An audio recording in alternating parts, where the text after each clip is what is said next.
retrouve pour une nouvelle vidéo et il s'agit du book haul de mai 2023. J'ai pile un an de retard puisque nous sommes le 20 mai 2024. Je pense que je vais essayer dans le futur, mais pas pour cette vidéo, de vous faire 2 mois de book haul en un quand c'est possible, 1 ou 2 fois. Peut-être juillet et août, il y a moins de livres, mais là clairement en mai, il y a 15 livres à vous présenter. Et je crois qu'en juin, il y en a une douzaine, quelque chose comme ça. Donc ça fait plus de 30 livres pour une vidéo. Et j'essaie de faire en sorte que les vidéos ne soient pas plus longues que 30-40 minutes. Donc ce sera pour peut-être un peu plus tard, afin d'essayer quand même de récupérer un peu mon retard. On commence tout de suite avec le book haul. Donc, et là, nous avons les Emma Green, Toi plus moi, première partie qui est l'un contre l'autre en format poche chez les éditions Addictive. Alors, qu'est-ce qu'on nous dit? Elle avait laissé un bad boy, elle retrouve un big boss.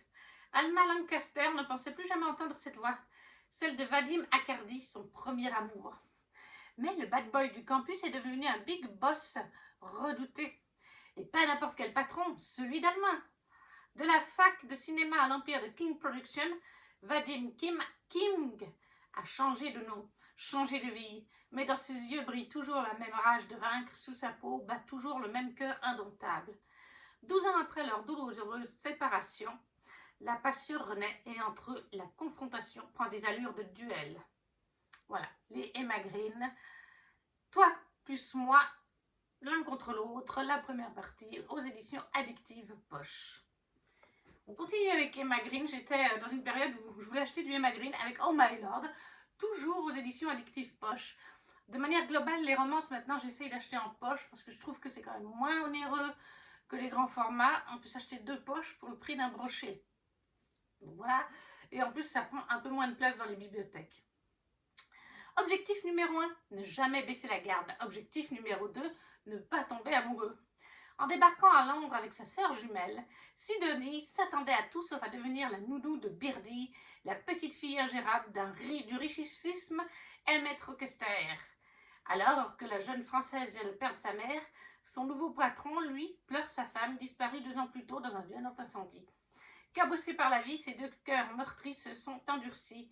Leur credo, pour ne plus souffrir, il suffit de ne rien ressentir. Mais entre eux, l'attirance est fatale et la cohabitation s'annonce explosive. Lequel des 2 craquera le premier? Voilà, donc une romance en plus avec une jeune femme qui est nounou.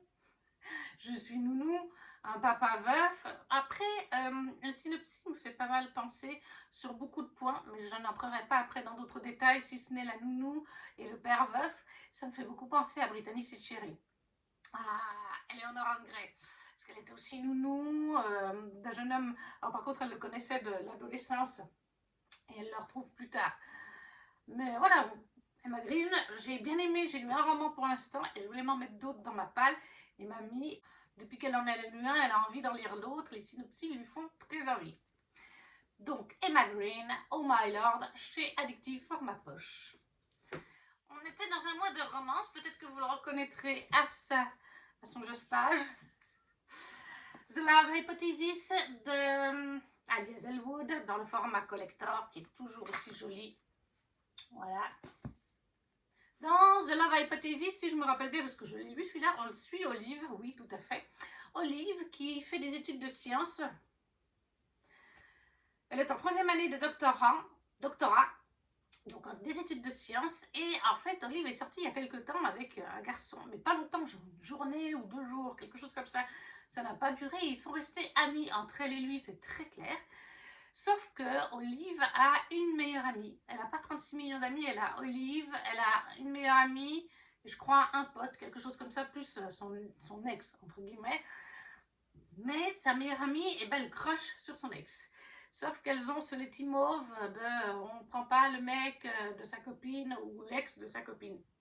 Et comme Olive est sortie genre 2 jours avec, à tout casser, je ne sais même pas si c'est pas une soirée, sa meilleure amie, même si elle a un crush dessus, se le refuse. Sauf que Olive le sait très bien, Olive n'arrête pas de lui dire « Vas-y, ça ne me dérange pas, au contraire, je serais contente pour toi parce que c'était rien de sérieux, c'était juste un jour. » Mais sa copine continue de croire qu'Olive veut faire la gentille et qu'Olive ressent des choses.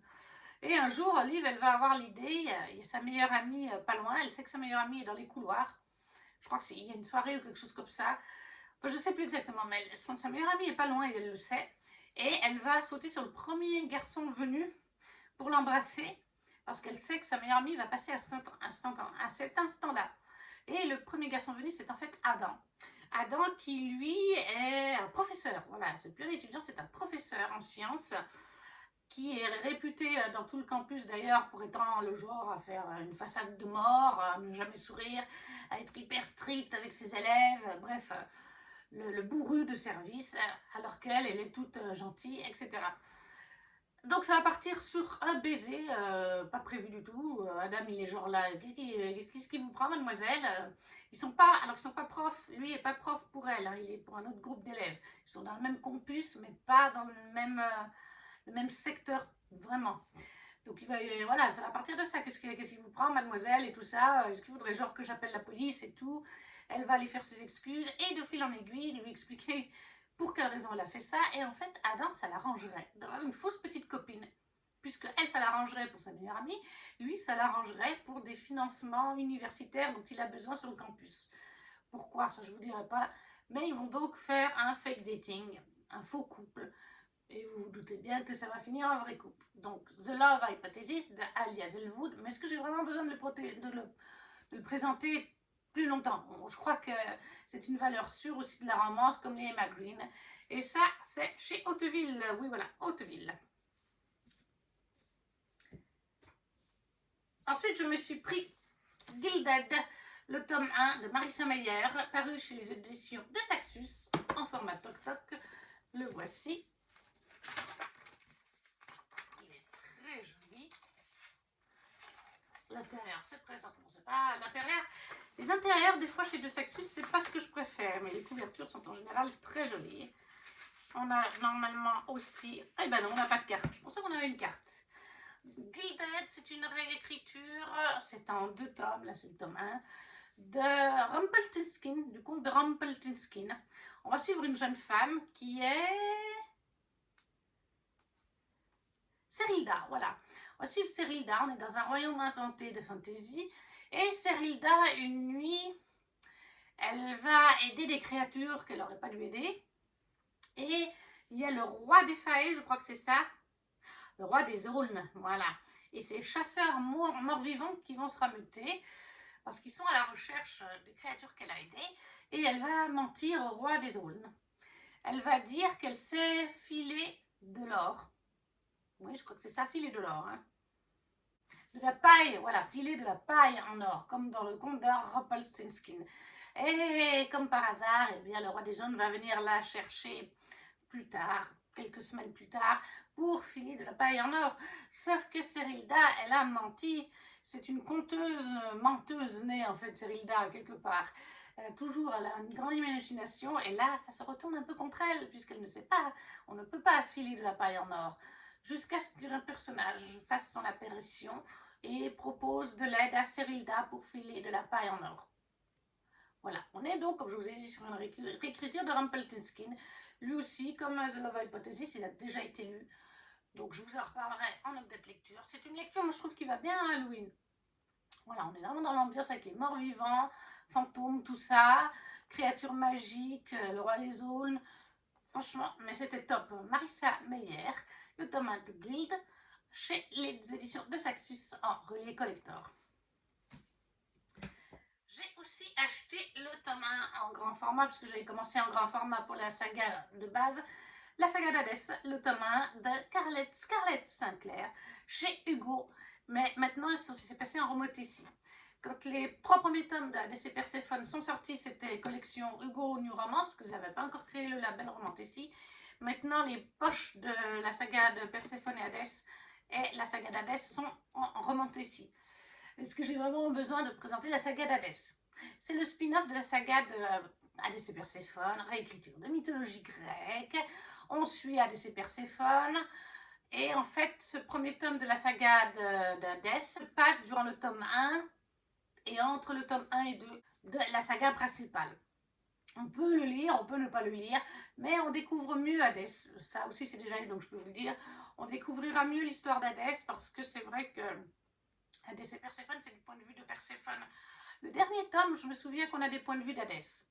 Le deuxième, je ne sais plus, mais le premier, c'est que les points de vue de Perséphone Donc là, on découvre un peu la vie d'Hadès, et puis même dans les Hadès et Perséphone, on suit vraiment, même si on suit tout d'un coup un peu Hadès, c'est vraiment vis-à-vis de Perséphone. Tandis que là, il y a toutes des intrigues. Alors, il y a un peu de Perséphone, même beaucoup, mais Hadès a ses propres intrigues. Et c'est vrai que des fois, dans la saga principale, tout d'un coup, pendant quelques heures ou jours, elle ne le voit plus. Et il lui dit, et c'est surtout dans le tome 2, je t'ai laissé de l'espace pour assimiler certaines choses, et puis j'avais du travail. Donc c'est vrai qu'on découvre en fait toutes ces zones où il disait, je t'ai laissé de la place, j'avais du travail. On découvre ce qu'il y avait. Donc voilà, réécriture, mythologie grecque. Cette fois, on est du point de vue d'Hadès, on suit ses péripéties, spin-off d'Hadès et Perséphone, la saga d'Hadès, de Scarlett Sinclair. Je m'excuse, ça brille beaucoup. Chez Hugo, dans leur filiale en Romantessie. Ensuite, toujours, ah non, cette fois c'est Sabran. Il me semble que c'était la toute première sortie de chez Sabran, si je ne vous dis pas de bêtises. Cœur de sorcière de Geneviève Gornichek. Voilà, le nouveau label de chez De Saxus, qui est spécialisé, regardez-le, je ne sais pas si vous le verrez, qui est spécialisé sur les mythologies, les réécritures de contes. Et là, je pense que vous aurez peut-être compris au vu de la couverture, au vu du titre. Voilà un peu l'intérieur. Nous sommes sur de la mythologie nordique. On va suivre en fait Angrboda, lui aussi est déjà lu. Angrboda qui est une sorcière de la mythologie nordique. On va suivre toute son histoire. Elle est immortelle en plus, donc elle vit très longtemps. Et elle va être liée à Odin, bien sûr. Il va y avoir un peu de Thor, il va y avoir du Loki. Il va, je pense, y avoir d'autres personnages qui doivent être importants ou secondaires dans la mythologie nordique. Elle se fait par exemple une amie, etc. On va suivre en fait voilà, tout un pan de la mythologie nordique et ensuite jusqu'au Ragnarok, il me semble. Je l'ai lu il y a bientôt une année, donc il me semble qu'on va la suivre jusqu'au Ragnarok. Comment tout se fait, le Ragnarok, tout ça. Alors, c'est bien sûr plus son histoire à elle, hein, que Loki, Thor et Odin. Ils sont là, une, deux, trois fois, en arrière-plan. On parle d'eux, mais c'est axé sur elle. On va retrouver des personnages aussi tels que Hel. Hel ou Ella? Je crois que c'est Hel. Mais je fais la parallèle parce que, par exemple, dans le Marvel Cinematic Universe, elle y est, elle a, mais là, je crois que c'est elle qu'elle s'appelle. On va suivre aussi le serpent, donc j'ai oublié le prénom. On va suivre Fendir, je crois qu'il s'appelle Fendir, un loup. Enfin voilà, on va retrouver des choses. Je connais très peu la mythologie nordique, je ne vous le cache pas. Mais à part les noms d'Odin et Thor que je connaissais d'avant, et Freya, aussi vis-à-vis de mes chats, parce que Freya, c'est la déesse qui avait comme animaux qui tirait son chariot dans la mythologie nordique des chats des forêts norvégiennes. C'est la seule chose que je connaissais à peu près.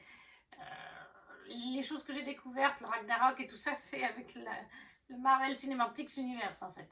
Mais c'était sympa parce qu'il y a tous ces prénoms, comme Hel, comme Fenrir, le gros loup que Hel possédait d'ailleurs dans Thor 2. Tout ça, on retrouve un petit peu là-dedans. Après, comme je ne connais pas bien la mythologie, je ne pourrais pas dire si c'est bien retranscrit ou pas. Mais j'avais vu quelqu'un qui disait la mythologie nordique, c'est comme toute mythologie, il y a beaucoup à dire, et que c'était plutôt bien fait. Donc voilà, Cœur de sorcière de Geneviève Garnichek, le premier titre, si je me souviens bien, du label Sabran, qui est un dérivé de Saxus, quoi. La maison mère, c'est de Saxus, mais après, bon, bah, ils ont créé cette filiale.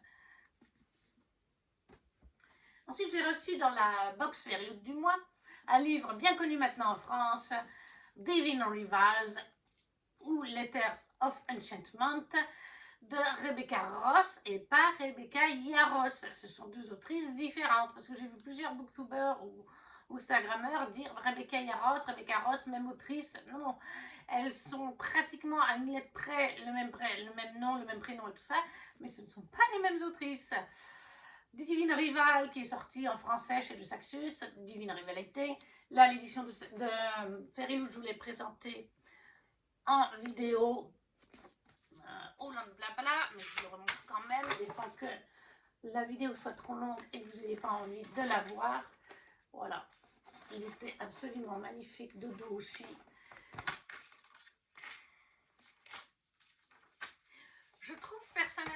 l'édition française est aussi très jolie, hein, attention. Mais je préfère mon édition Fairyloot. Je la trouve plus jolie encore. Après, en français, ça c'est pareil, ils ont juste changé la couleur en fait. Mais la couverture n'est pas la même et le dessous, je préfère celui en anglais avec ces espèces de petites étoiles. Là, à l'intérieur, vous avez ça brille, je ne sais pas si vous voyez. Je préfère ma version anglaise. Fairyloot. Dans Divine Rivals, on va suivre Iris. On est dans un monde inventé, mais qui ressemble au nôtre, un petit peu au niveau de la Première ou Deuxième Guerre mondiale, un petit peu dans ces eaux-là, vous voyez, style d'époque. Iris, qui souhaite devenir journaliste dans un univers où il y a la guerre depuis quelques mois, puisque deux divinités se sont réveillées. Il y a des divinités qui sont présentes là-dedans, deux se sont réveillées. Elles se faisaient la guerre il y a des siècles en arrière, elles se refont la guerre. Et le frère d'Iris est parti suite à l'appel d'une divinité qu'il a entendue, la bonne divinité. Et elle veut devenir journaliste, sauf qu'elle est en compétition pour la place de journaliste avec un autre apprenti, qui est Roman. Et voilà, c'est la guerre entre les deux. En parallèle de ça, Iris, elle vit avec sa maman et elle écrit des lettres à son frère, même si quand il est parti au front, il ne savait pas où il allait être déporté. Donc il lui avait dit, je t'écrirai une lettre pour te dire où je suis afin que tu m'écrives, mais il ne l'a jamais fait. Et ça va faire à peu près une année, je crois qu'il est parti. Et elle a décidé de lui écrire une fois, même si elle n'avait pas d'adresse, elle lui a écrit une lettre et elle l'a mise dans son armoire. Voilà, et la lettre a disparu. Le lendemain, elle avait disparu. Et elle va continuer à écrire comme ça, en se disant c'est magique. Peut-être que l'armoire est magique, ou on ne sait pas, elle ne comprend pas, mais elle se doute qu'il y a de la magie, puisque les lettres disparaissent. Jusqu'au jour où elle va avoir une réponse. Une réponse, on va lui dire, je ne suis pas votre frère, hein, mais on peut communiquer. Et nous, on va très vite se rendre compte, c'est pas vraiment un spoiler, hein, je ne sais pas si c'est pas d'ailleurs décrit derrière, mais la personne avec qui elle se met à faire des discussions par lettres, de discussions épistolaires, donc c'est avec Roman. Voilà, ça c'est vraiment les bases, il se passe plein de choses. On va aussi au front un moment avec Iris, il y a des choses pas faciles, je l'ai lu aussi mais je peux pas vous le résumer. Il y a déjà mon avis sur Instagram. Ouais, je l'ai posté il y a quelques 2-3 jours là, il y a 2-3 semaines même pas, pour justement pour la sortie VF, comme ça les gens pouvaient avoir un avis déjà de personne qui l'a lu en anglais. Mais j'ai vraiment super adoré, donc je vous en reparlerai à un moment donné quand je ne sais pas. Mais voilà, Divine Rivalité, le tome 1 de Letters of Enchantment, l'édition Fairyloot de Rebecca Ross. Je me suis aussi acheté le tome 1 de La fille de la déesse de la lune de Tsu Li Tan, oui c'est exact, paru chez Stardust, une filiale de Hugo. Très jolie édition, là aussi il est déjà lu d'ailleurs. Alors l'intérieur est un peu vierge, mais voilà, il y a une petite carte. Et par contre, il est à noter, comme je l'ai déjà lu, que le jaspage n'est pas parti. Parce que des fois, les jaspages peuvent se faire un peu la malle. Ce n'est pas le cas. Là, on est dans un récit fantasy inventé, mais qui s'inspire de mythologie, mythologie, de contes peut-être aussi, d'Orient, d'Asie. Après, comme je le dis souvent dans mes vidéos, la mythologie, les contes et tout ça d'Asie, je connais beaucoup moins. Après, vous avez certaines spécificités, peut-être de Corée, peut-être de Japon, peut-être de Chine. Et toutes ces mythologies contes, je ne les connais pas. Donc, je ne peux pas vous dire précisément de quelle région d'Asie ça peut s'inspirer. Mais ça s'en inspire. En fait, on est dans un royaume inventé, mais qui serait des royaumes, en fait, accolés aux d'autres. Tel que je le vois, tel que c'est décrit, en fait, ces royaumes sont dans les cieux, si on peut dire. On va d'un royaume à l'autre, on peut voler par nuages, en fait. Et en dessous, il y a la terre, il y a nous. C'est pour ça que c'est aussi inspiré, je pense, d'histoires et mythes de ces pays, puisqu'il y a les mortels dessous. Et en fait, on suit ces êtres immortels, certains qui sont des dieux. Et on va suivre, en fait, comme elle s'appelle, Tsinging, qui est la fille de la gardienne de la lune. Sa maman a été emprisonnée suite à quelque chose qu'elle a fait par l'empereur et sa femme. Et ils ne savent pas qu'en fait, elle est prisonnière de la lune, elle doit faire lever et coucher la lune tous les jours. Ils ne savent pas qu'elle a eu une fille, donc Xing, jusqu'au jour où il y a des gardes du palais qui vont venir, il y a un haut placé. Et eh bien, la maman de Xing va lui dire de s'enfuir sur un nuage avec sa... C'est pas sa nourrice, mais... une domestique avec laquelle sa maman est proche, la seule domestique qu'elle a d'ailleurs sur la lune. Sauf qu'en cours de route, elles vont être poursuivies et la domestique ne va pas avoir de choix que de laisser Xing dans un royaume. Et ça, il s'avère que c'est dans le royaume de l'empereur, hein, tout simplement. Je ne sais plus lequel c'est, le royaume de l'empereur. Est-ce qu'il y est? Ben, c'est le royaume céleste, hein, tout simplement. Oui, c'est ça. Et donc, du coup, on va la suivre. Elle va, au bout de quelques temps, rencontrer un jeune homme. Elle va sympathiser avec ce jeune homme qui est très gentil. Et elle va découvrir par la suite que c'est le fils de l'empereur, donc le prince. Ils vont malgré tout lier une amitié. Elle va passer des épreuves. Ça, c'est vraiment encore au début. Donc, il se passe tellement de choses. Elle va passer des épreuves. Et elle va être choisie par le prince grâce à... Voilà, ils vont un peu s'associer pour qu'elle soit choisie, elle, pour être en fait sa dame de compagnie. Elle va aller étudier avec lui, elle va l'aider à s'habiller, lui servir le thé, mais lui, il la verra pas seulement comme une dame de compagnie, ce sera vraiment une amitié entre eux. Et après, le temps va passer, il va se passer plein de choses. Le but ultime de Xing, excusez-moi, j'ai toujours du mal avec les noms asiatiques, ce serait de faire libérer sa mère, de prouver à l'empereur que sa mère n'est pas responsable ou qu'elle a assez douillé depuis X années bloquée sur sa lune. Ça, c'est son but ultime, mais il se passe plein de péripéties. Elle va rencontrer plusieurs autres personnages. Un très beau récit. Je ne vais pas vous en dire plus parce qu'on n'est pas dans un avis lecture, mais j'ai adoré ma lecture. Donc, le tome 1, La fille de la déesse de la lune de Zhou Litan, du coup, chez Stardust, une filiale Hugo. Autre livre que j'ai lu, qui est Le temps des sorcières, une belle brique qui est très belle, mais là par contre, voilà, vous voyez, ça, là, c'est bientôt tout parti. Les petites fleurs, les petites feuilles aussi. Mais sinon, il était magnifique. Mais je vous avoue que j'ai les boules. Donc ça, c'est de Alix et Arrow. Chez le rayon imaginaire, c'est Hachette, une filière de Hachette Roman, si je ne me trompe pas. Oui, Hachette, voilà. Une filière Hachette le livre imaginaire. Le rayon de l'imaginaire. Le rayon imaginaire. Ça aussi, c'est donc déjà lu. Je ne vous ferai pas mon avis parce que ça viendra plus tard. Mais voilà, par contre, je vous avoue, je vous montre le détail. Voilà, je l'ai dit à plusieurs personnes, ce bouquin est 28 €. Alors, je veux bien, il fait, c'est une sacrée brique, il fait, je crois, en fait, il fait pas tant de pages que ça. Hein. 621 pages, il fait. Bon, c'est quand même assez gros, mais il fait autant qu'un de Saxus qui fait 800 pages.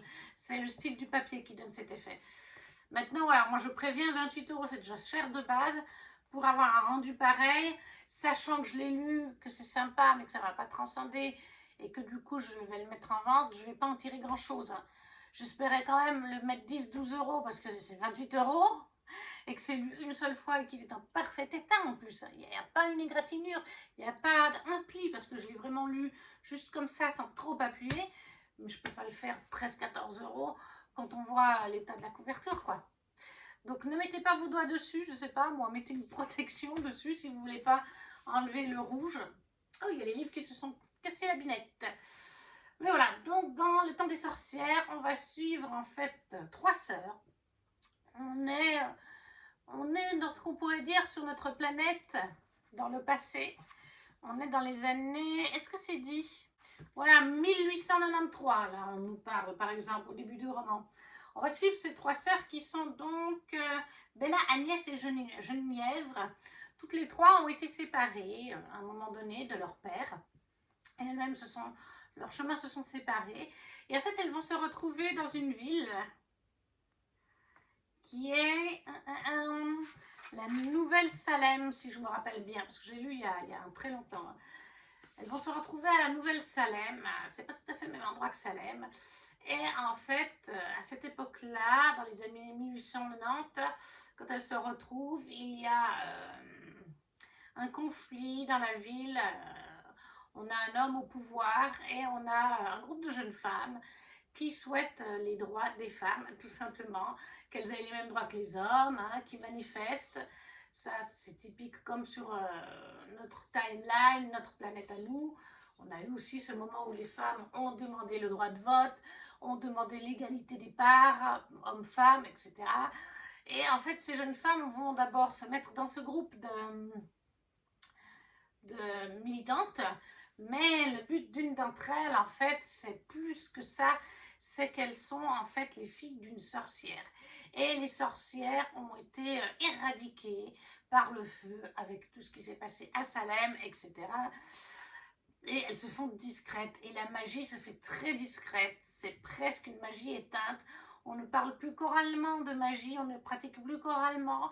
Et une des trois sœurs aimerait redorer l'âge de la sorcellerie et faire un petit peu payer en fait les hommes et tout ça.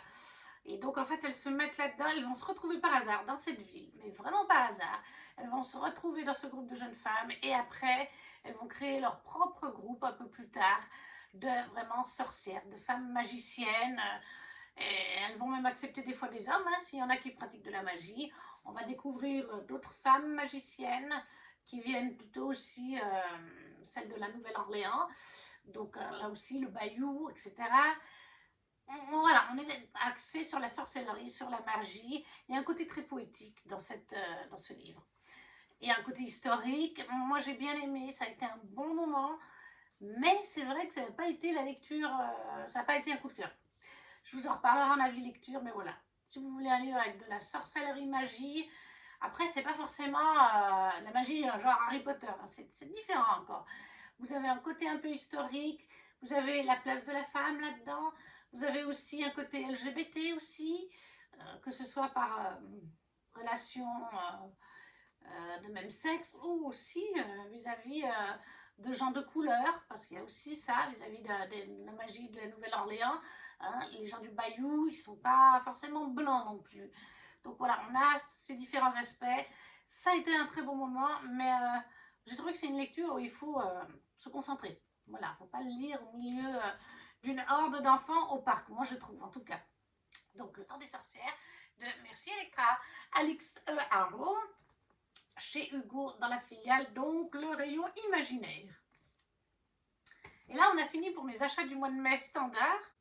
On va passer au book haul des Imaginales. Alors bon, c'est peut-être un book haul que vous aurez vu, puisque j'avais fait un vlog spécial, pas vraiment un vlog, mais j'avais parlé dans un haul en blabla des Imaginales et je vous avais présenté les livres. Donc en premier, je me suis acheté Myrina Holmes, le tome 1 d'Anatrice, chez Black Ink Edition. Très joli livre. J'aime toujours autant les Anatrices.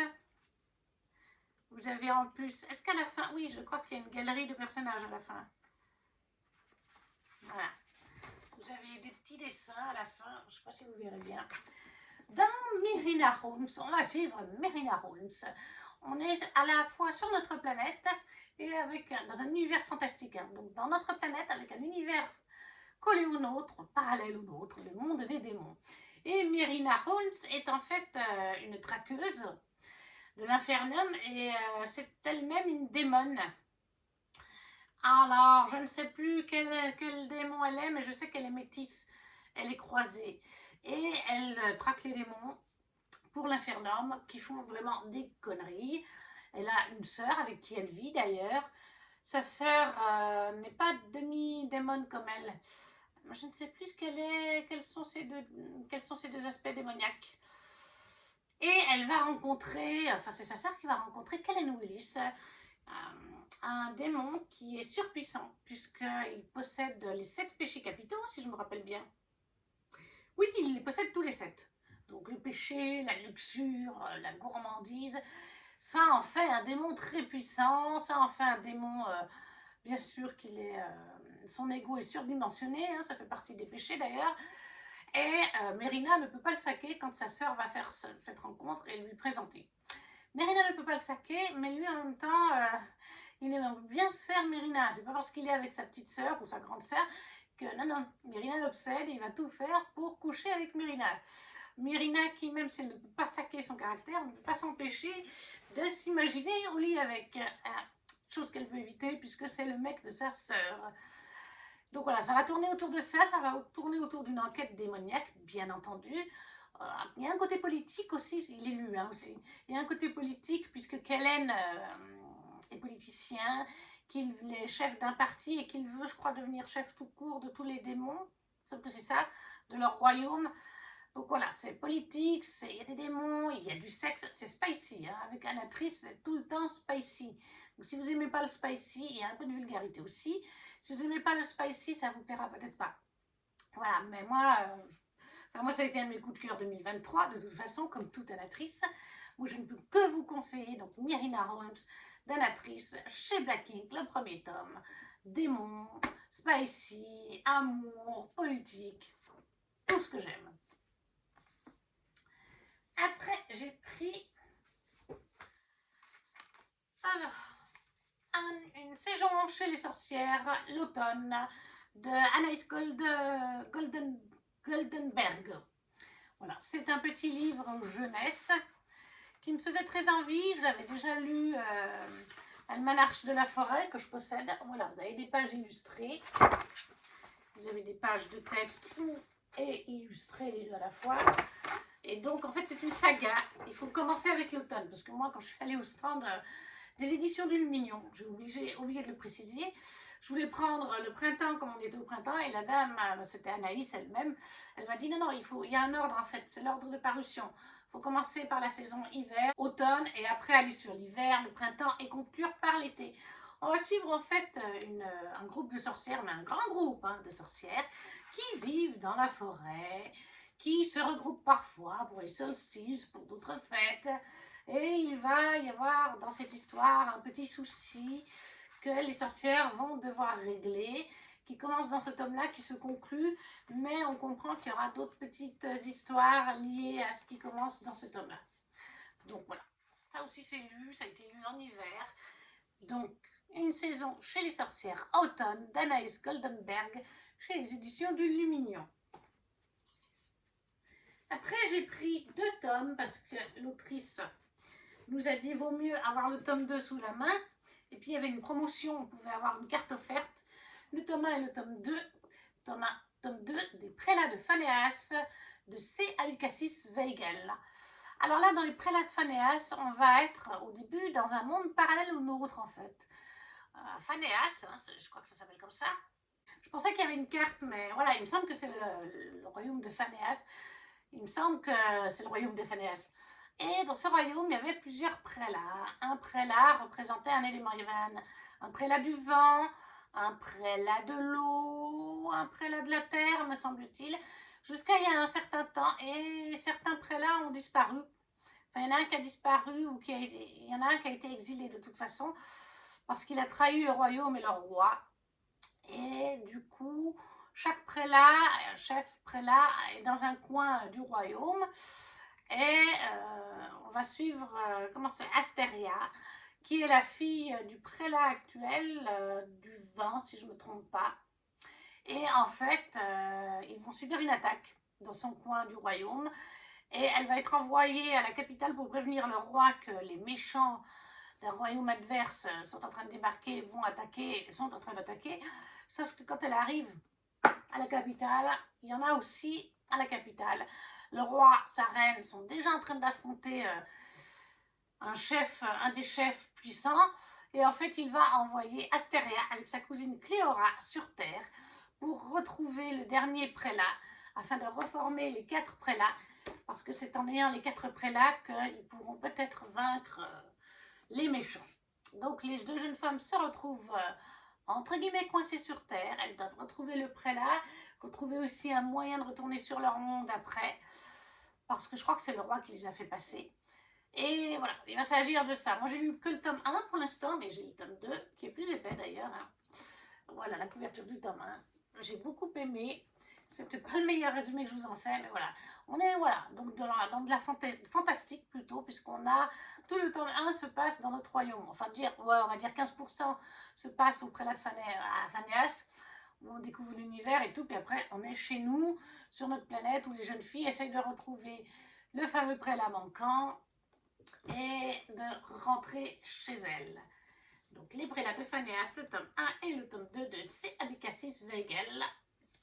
Et la maison d'édition, je ne sais pas s'il y en a une. Oui, Ferry l'édition. En fait, de ce que j'ai compris, Ferry l'édition, c'est la maison d'édition que C. Abulcassis a créée pour pouvoir publier ses romans à elle. Après, Je me suis pris aussi Légende celtique, déesse druide et héros de Crystal Ruby, Marieke van der Horst et Vanessa Calico au héron d'argent. Regardez-moi, de toute beauté, comme chaque beau livre du héron d'argent. Il est dédicacé, je ne vais pas montrer les autres, mais voilà. Je vais essayer de vous montrer quelques illustrations. Il y a toujours de très belles illustrations, de très belles pages de texte.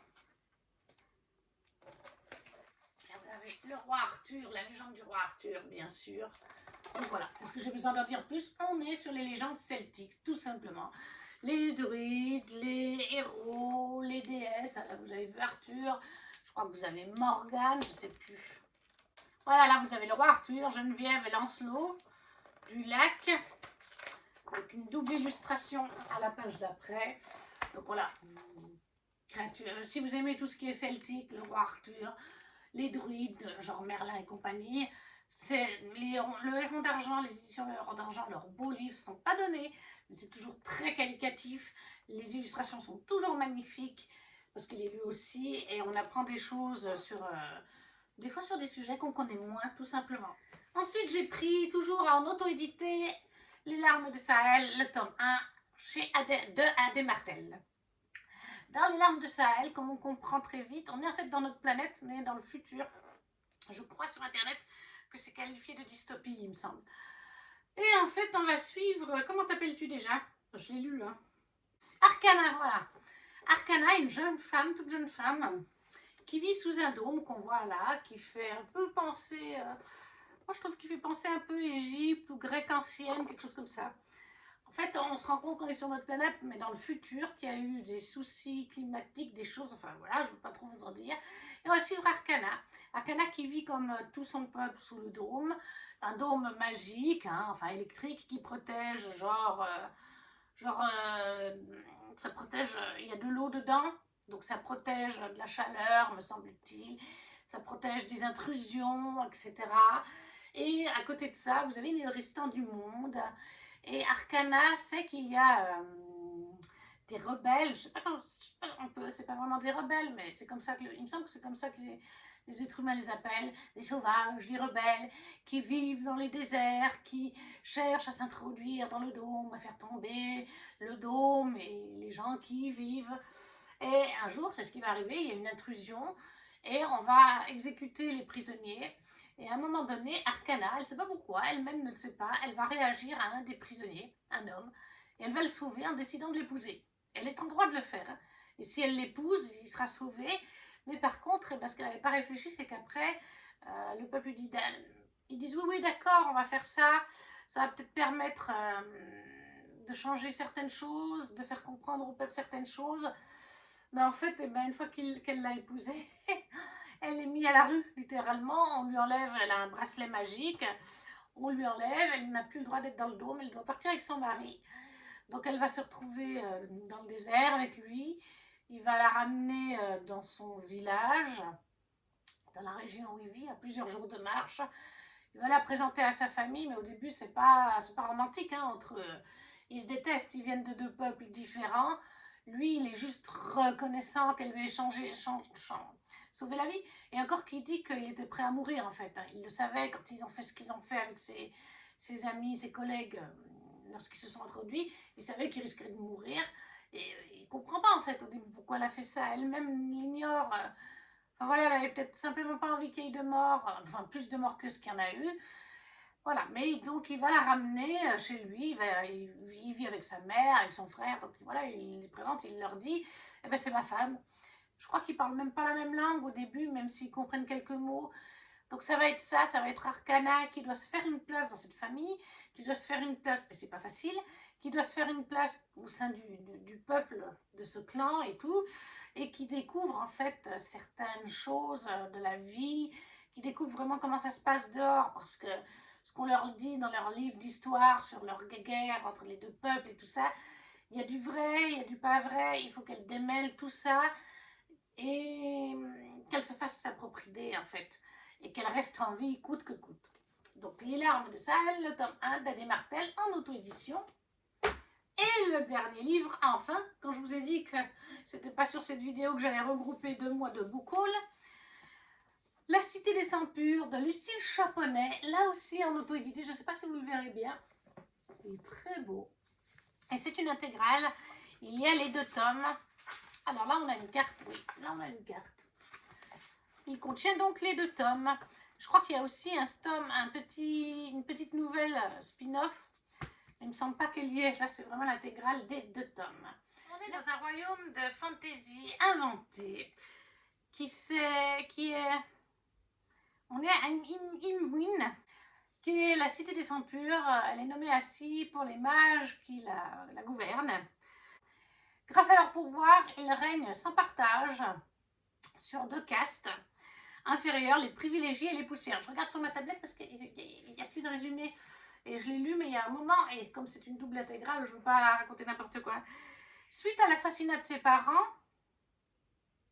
Senya, une poussière, se voit propulsée dans le monde des privilégiés, où elle fera la connaissance de la jeune Mio Dansel Fetmelek.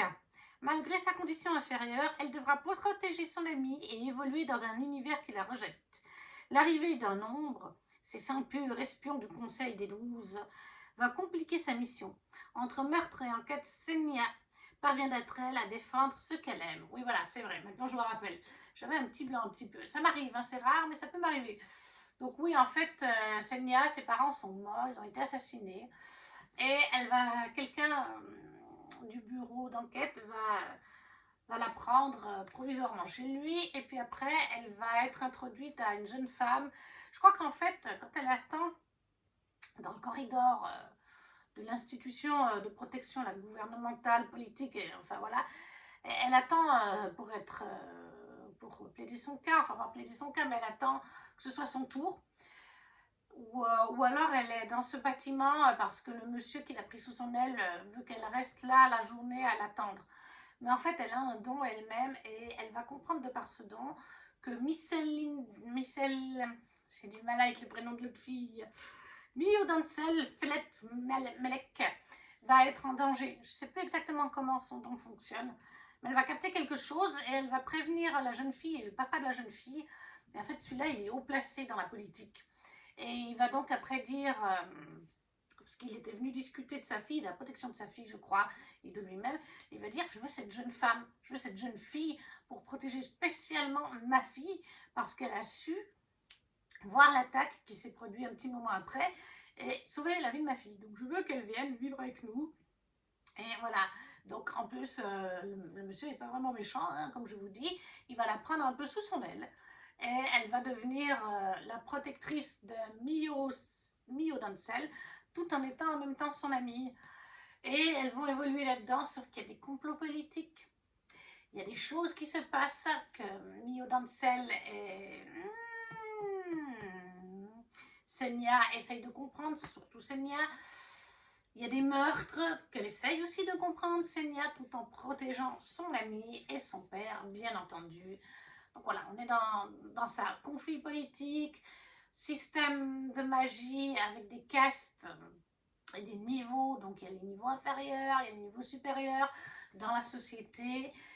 Dans les mots-clés, vous avez aussi racisme. Oui, puisqu'on a ces castes et tout ça, forcément, il y a du racisme, vous imaginez bien. Donc ça, c'est une intégrale de tomes. La Cité des sangs purs de Lucille Chaponnet en auto-édité. Et voilà, c'est à présent terminé. J'essaie du coup de vous mettre tous les petits livres. Quand je dis que ce mois-ci, c'est pas qu'il y avait de l'abus, hein, c'est qu'il y avait les imaginales et que je savais que je voulais prendre un livre à des martels parce que j'aime bien ne pas juste lire des choses en maison d'édition. Moi j'aime bien varier, que ce soit en maison d'édition, petite ou grosse, moins connue ou très connue. J'aime que ce soit des autrices, auteurs, ou français ou international, mais j'aime varier mes lectures. Voilà, ça, petit ME, grosse ME, auto-édité, j'adore l'auto-édité, il faut leur montrer un peu de visibilité, moi j'adore ça. Je trouve ça courageux quand on s'auto-édite, français ou international. Donc là, franchement, bah, bien sûr, en allant aux Imaginales, il y avait beaucoup d'auto-édité ou de petites maisons d'édition comme Lumignon, les éditions de Lumignon qui sont là, vous ne les voyez pas. les éditions du Héron d'Argent, même s'ils commencent à avoir une jolie petite place. Là, j'ai vu dernièrement, ils vont être publiés en librairie même. Jusqu'à maintenant, vous pouviez commander du Héron d'Argent dans vos librairies. Mais là, ils vont être publiés maintenant, grâce, je crois, à un partenariat avec Gallimard, quelque chose comme ça. Mais voilà, donc moi, quand j'ai su que j'allais aux Imaginales, j'ai économisé un petit peu de budget pour pouvoir me prendre de l'auto-édité, des petites maisons d'édition, en plus des grosses tournées, des gros machins, hein, comme celui-ci, comme celui-ci, comme celui-ci, qu'on a vu passer de partout, à Dess aussi. Voilà, donc c'est important pour moi et je savais que c'est pas avec le mois de mai que j'allais regrouper 2 mois puisqu'il y a 15 livres. Voilà, c'est un petit peu là, oui. Étant donné que je paye tout de ma poche, c'était un gros mois parce que c'est pas tous les mois que je me prends 15 livres. Mais voilà, la vidéo est donc du coup terminée. N'hésitez pas à me dire en commentaire si vous avez lu certains de ces livres ou s'ils vous font envie. Si vous ne savez pas quoi mettre, comme d'habitude, un petit emoji, un petit pouce, à partager la vidéo si vous le souhaitez. Et nous, on se retrouve très vite pour une nouvelle vidéo. Ciao, ciao!